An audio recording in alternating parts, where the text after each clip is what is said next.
The story doesn't end there though, at least not in the popular Sumerian and Akkadian literature that would follow a century or two later.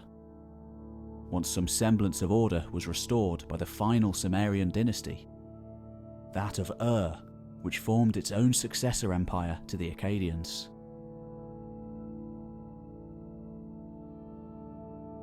There are several legends about Sargon in particular, mostly revolving around his life and conquests, that were compiled into various mini-epics and recited by poets and bards as they travelled from city to city,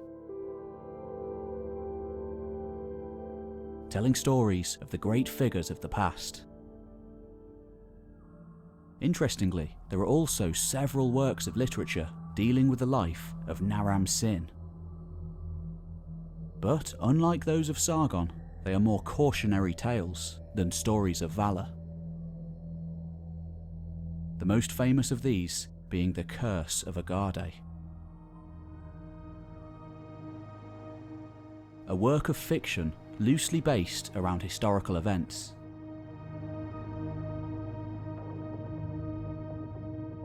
The Curse of Agade tells of the fall of Naram Sin and the glorious city of Agade. For reasons unknown to Naram Sin, Enlil, the chief deity of the Sumerian pantheon, withdraws his favour from the city.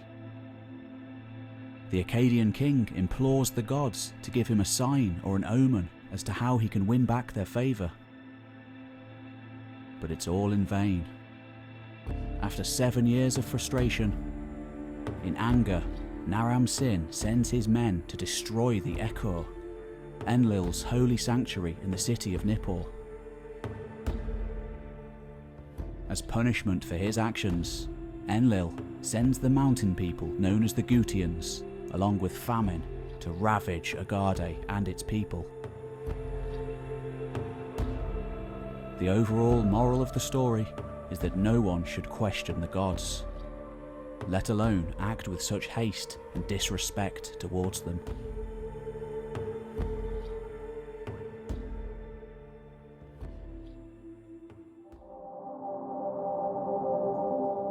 Archaeological findings, along with several texts from Naram Sin's reign, tend to stand at odds with much of what's been described in the Curse of Agade.